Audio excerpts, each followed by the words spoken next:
Jum ieħor ġimgħa ġdida u l-Prim Ministru għadu ma ħall ebda azzjoni kontra d-deputat Laburista Rosianne Cutajar li bħalissa għaddejja minn 4 investigazzjonijiet. Net News 2 filgħodu staqsa lill-Ministri ta' Roberta Bela dwar jekk hux komdi jaħdmu ma' Rosianne Cutajar u għalfejn qed jibqgħu jiddefenduha, b'diversi ministri jażlu li ma jwiġbux għad-domandi li għamilnielhom. Ħatibqgħu tipproteġu Rosianne Cutajar? Tassaqsini fuq il-final tal-bira. Le, suġġett iktar importanti ħatibqgħu tipproteġu lil Rosianne. Ammorru għal-kabinet ħalli nkomplu naħdmu tal-pajjiż. Il-Prim Ministru jaf biżejjed x'inhu jagħmel. M'għandix xi nżid ma dak li ġa l-Prim Ministru fuq il-każ. U rigward Rosianne Cutajar? Grazzi. X'ħad tikkummenta dwar Rosianne? Għallu l-proċessi għaddejjin.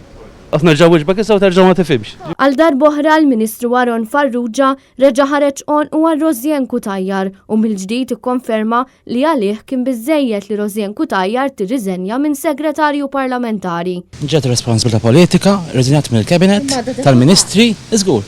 Poplu Malti deċidi l-Kabinet. Staqsejna wkoll lill-Ministru Clyde Caruana u l-Ministru Michael Falzon dwar x'jaħsbu mill-fatt li l-Gvern Laburista reġa' qed jirrepeti l-istess żbalji li jagħmel fis-sajf tas-sena l-oħra fejn tidħol il-pandemija tal-COVID-19.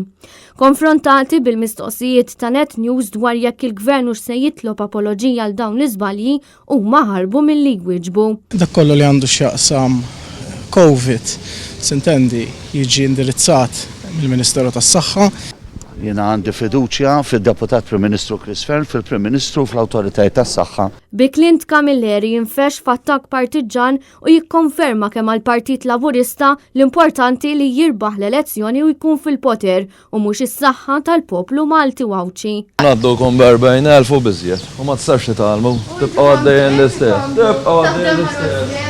Xerowna De Bono, Net News.